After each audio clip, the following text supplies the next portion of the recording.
de prendre en compte que le scope opérationnel, mais de pas prendre en compte en fait les fournisseurs, les revendeurs, et donc de tracer une ligne plus claire de ce qu'on doit inclure ou non, parce que ces organisateurs d'événements ont incontestablement un rôle à jouer et une influence sur ce qui sur ce qui peut émettre et ce qu'on peut permettre d'éviter. Mais de ce que vous dites dans le périmètre, déplacer les spectateurs, les héberger, les faire manger, et puis le streaming, ça vaut pour toutes les compétitions sportives en fait. Est-ce qu'il y a une prime polluante à la Formule 1 finalement, si on compare avec une Coupe du Non, Monde de foot?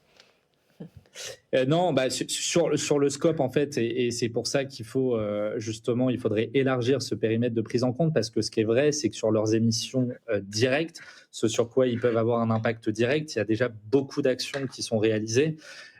Et on n'est pas absolument pas là pour jeter la pierre sur ces organisateurs, mais on est là pour dire, sur un périmètre plus large, il faudrait qu'on prenne la photographie globale, parce qu'aujourd'hui on ferme les yeux sur une grosse partie du potentiel de réduction, et donc ce serait de durcir les règles. Et là, on pense aujourd'hui que dans un cadre où on veut avoir beaucoup... Stop aussi là, ça va aussi. Monsieur le rapporteur général, et vous vous asseyez, monsieur Léaumont. Vous asseyez, monsieur Léaumont. Monsieur Léaumont, ne créez pas d'incident. Monsieur Léaumont, stop. Alors, monsieur Léaumont, je vous fais un rappel à l'ordre. Vous n'avez pas à me menacer.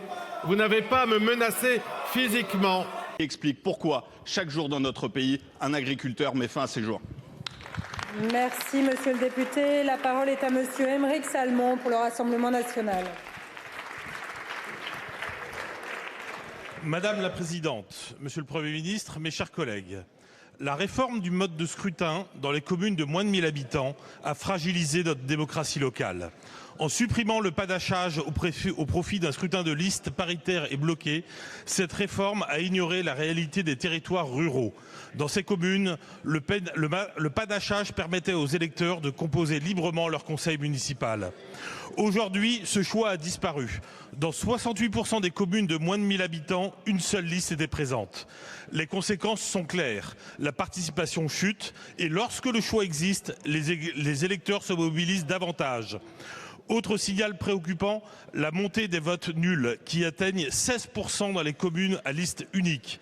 C'est un message clair. Quand il n'y a plus de choix, les électeurs expriment leur refus autrement.